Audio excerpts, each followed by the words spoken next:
जो आपको supreme court का जजमेंट बताने जा रहे हैं, तो सुप्रीम कोर्ट से पहले भी यहाँ पे जो है सिविल कोर्ट और हाई कोर्ट के उससे फैसले आए हैं, और उसके बाद जो लास्ट में फैसला हुआ वो सुप्रीम कोर्ट का हुआ और वही मान्य होता है। ये आपको पता ही है कि सुप्रीम कोर्ट के द्वारा जो जजमेंट दे दिया गया तो फिर वो जो है एक तरह से कानून बन जाता है, वो मान्य होता है। यहाँ पे भी पारिवारिक जो है संपत्ति विवाद का ही मामला था। क्या सब हुआ, क्या जो है नियम है, क्यों परिवार को कोर्ट जाने की जरूरत पड़ी, तो इसके बारे में बात करेंगे। देखिए यहाँ पे जो देख रहे हैं यानी दो भाई हैं, एक भाई का नाम है विवेक, एक भाई का जो नाम है जो है यहाँ पे संतोष। ये नाम काल्पनिक है और आप इसका जजमेंट जो है वो भी आप ऑनलाइन सर्च करेंगे तो आपको जो सुप्रीम कोर्ट के लेटेस्ट जजमेंट है वो आपको न्यूज़ पे जो है देखने को मिलेंगे। अगर आप न्यूज़पेपर पढ़े होंगे तो आप न्यूज़पेपर में भी जरूर सुने होंगे इसके बारे में।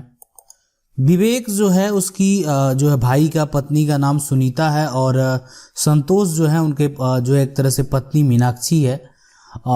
उसके बाद मीनाक्षी जो है, मीनाक्षी का जो है यानी संतोष की पत्नी का भाई है ये, तो मतलब मीनाक्षी का जो है भाई है और संतोष का साला है और उनका बेटा है मोहित। ठीक है, भाई है मोहित और मोहित का बेटा जो है वो रंजन है। तो इतने लोग हैं परिवार में, लेकिन होता क्या है कि एक समय में यानी दो भाई का संपत्ति है। अब मान लेते ये इतना बड़ा संपत्ति है, इसमें भाई विवेक का भी हिस्सा होगा नहीं, और किसका होगा, संतोष का भी होगा, संतोष का भी होगा। हुआ एक्चुअल में क्या, कुछ ऐसे घटना घटी जिसमें जो संतोष है किसी कारणवश उनकी मृत्यु हो जाती है। जो संतोष है मतलब ये जो है मीनाक्षी वो विधवा हो जाती है, संतोष की मृत्यु हो जाती है। तो ये दुखद घटना है। और अगर यहाँ पे देखा जाए तो, लेकिन परिवार है, संपत्ति तो संपत्ति है यहाँ पे। अब जो संपत्ति यानी जितना भी संतोष का यानी पति का संपत्ति है वो यानी जो है एक तरह से किसको मिलेगा, मीनाक्षी को यानी पत्नी को। ठीक है, अब हुआ कि एक्चुअल में क्या कि दो भाई हैं और स्वाभाविक है अभी जो वर्तमान सिचुएशन अगर देखा जाए तो वर्तमान सिचुएशन में होता क्या है कि अगर मान लेते हैं किसी भाई की मृत्यु हो जाती है और मीनाक्षी का कोई भी औलाद नहीं है, कोई भी बच्चे नहीं हैं, तो स्वाभाविक है मीनाक्षी की अगर बाय चांस मान लेते हैं मीनाक्षी की भी मृत्यु हो जाती है, संपत्ति का पूरा हकदार जो है, ठीक है, पहला जो एक तरह से अगर संतोष के नाम से संपत्ति है तो पहला जो उसका उत्तराधिकारी होता है वो होगा संतोष का पिता, और अगर पिता भी नहीं है तो उसका होगा भाई, उसका होगा भाई संतोष का, अगर वो संपत्ति है संतोष के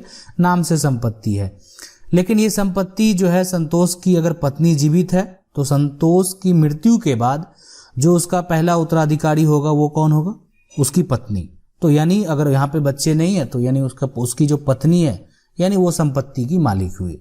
लेकिन हुआ एक्चुअल में क्या कि जो भी संपत्ति जो है यानी संतोष को मिला था, जो मीनाक्षी के पास जो भी संपत्ति था, जो भी संतोष का संपत्ति है वो मीनाक्षी का संपत्ति था, तो मीनाक्षी के द्वारा क्या किया गया, वो अपने भाई के जो बेटे हैं ना रंजन, उसके नाम से ये संपत्ति जो है मीनाक्षी के द्वारा कर दिया जाता है। मतलब मीनाक्षी के द्वारा संपत्ति किसको दे दिया जाता है, रंजन को। और रंजन कौन है, तो मीनाक्षी के भाई का बेटा है, यानी मीनाक्षी यानी उसकी पत्नी का भाई का बेटा है। अगर मान लेते हैं मीनाक्षी ये संपत्ति अपने भाई के बेटे को नहीं देती तो ये संपत्ति मान लेते हैं, ठीक है, उस संपत्ति का उपयोग करती और उसके बाद जो है उसका अगर जो संपत्ति का मालिक होता वो कौन होता, भाई विवेक होता, यानी उसका बेटा होता। जब ऐसा हो गया तो जो है यानी जो भाई हैं और जो उनके बच्चे हैं उनके द्वारा सबसे पहले सिविल कोर्ट यानी सबसे पहला जो यानी कोर्ट गया वहां पे, तो वो सिविल न्यायालय के द्वारा जो है केस फाइल किया गया, इसलिए कि ये जो मीनाक्षी के द्वारा किया गया तो इसका जो उत्तराधिकारी होना चाहिए।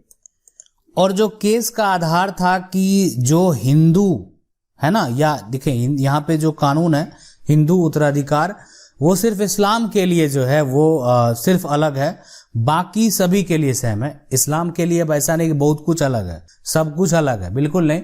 बहुत चीज सिमिलर है, थोड़ा कुछ कंडीशन जो है शेयर में परसेंटेज की अगर बात करें तो वो थोड़ा सा डिफरेंस है, बट लगभग जो कानून है वो सबके लिए है।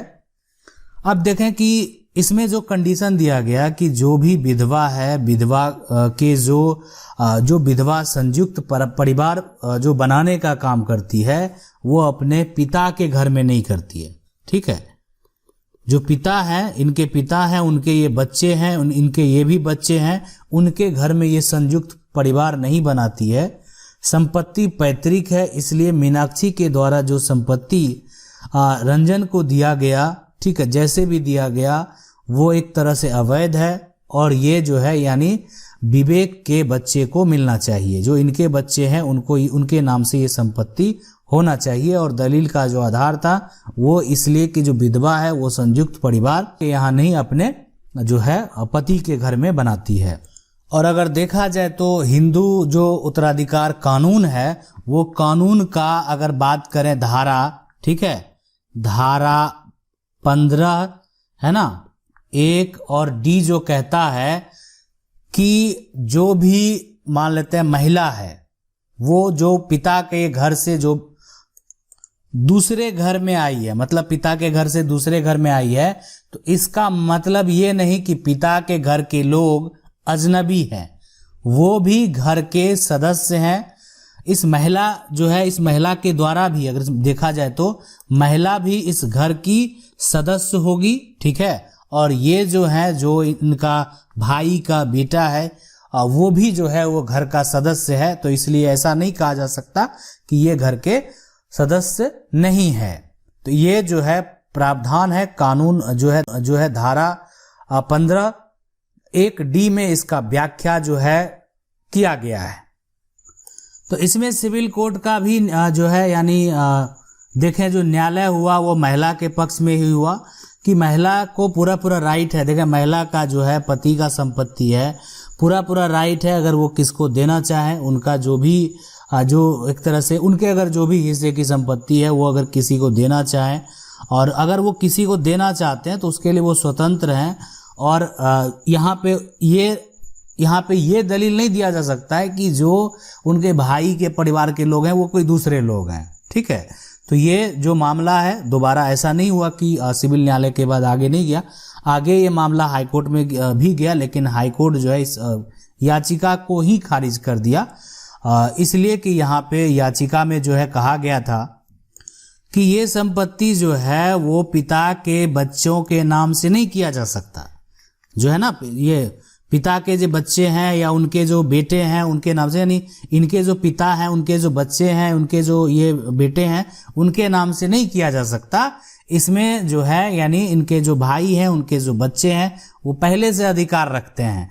बात सही बात है। ये अधिकार अगर बात करें कि मान लेते हैं कोई विधवा है, अगर वो संपत्ति, ठीक है, वो संपत्ति किसी को नहीं दे, जो है सिर्फ संपत्ति का उपयोग करे, हाँ संपत्ति को वो बेचने के लिए स्वतंत्र है, लेकिन अगर सिर्फ उसका उपयोग करे और किसी को नहीं दे, और इनकी अगर भाई की मृत्यु हो जाती है और उनकी पत्नी की भी मृत्यु हो जाती है, तो उसके बाद इनके अगर कोई औलाद नहीं है, ठीक है, इनके कोई बच्चे नहीं हैं, तो उस संपत्ति का पूरा हकदार जो होगा उनका भाई और उनके बच्चे होंगे। बिल्कुल ये राइट है। लेकिन अगर वो किसी को संपत्ति को वसीयत कर देते हैं, किसी को लिख देते हैं, किसी को रजिस्ट्री कर देते हैं, तो उस केस में उनका जो है अब वो डिपेंड करता है कि कौन लोग हैं। तो हाईकोर्ट के द्वारा भी इस याचिका को खारिज कर दिया गया, लेकिन फिर भी जो है इनके द्वारा सुप्रीम कोर्ट का भी दरवाजा खटखटाया गया। सुप्रीम कोर्ट का कहना था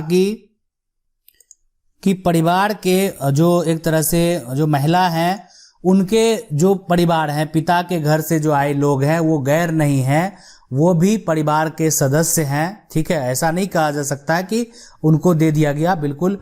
तो अगर ये सुप्रीम कोर्ट का साफ साफ कहना था, और वहां भी जो है हिंदू उत्तराधिकार अधिनियम जो है उसका जो धारा है ना 15(1) डी का जो है उसका हवाला दिया गया, उसमें ऐसा व्याख्या जो किया गया था उसका हवाला दिया गया। और जजमेंट जो है वो महिला यानी मीनाक्षी के पक्ष में ही दिया गया। ठीक है, यानी जो रंजन है, जो यानी कहने का मतलब उनकी है ना, तो उनका जो है ये जो भाई है उसका जो बेटा था उसके पक्ष में ही निर्णय हुआ। आशा करते हैं वीडियो अच्छा लगा होगा। वीडियो अच्छा लगा वीडियो को लाइक जरूर कर दें। चैनल को पहली बार देख रहे हैं सब्सक्राइब करके जो बेल आइकन है उसको जरूर दबा लीजिए।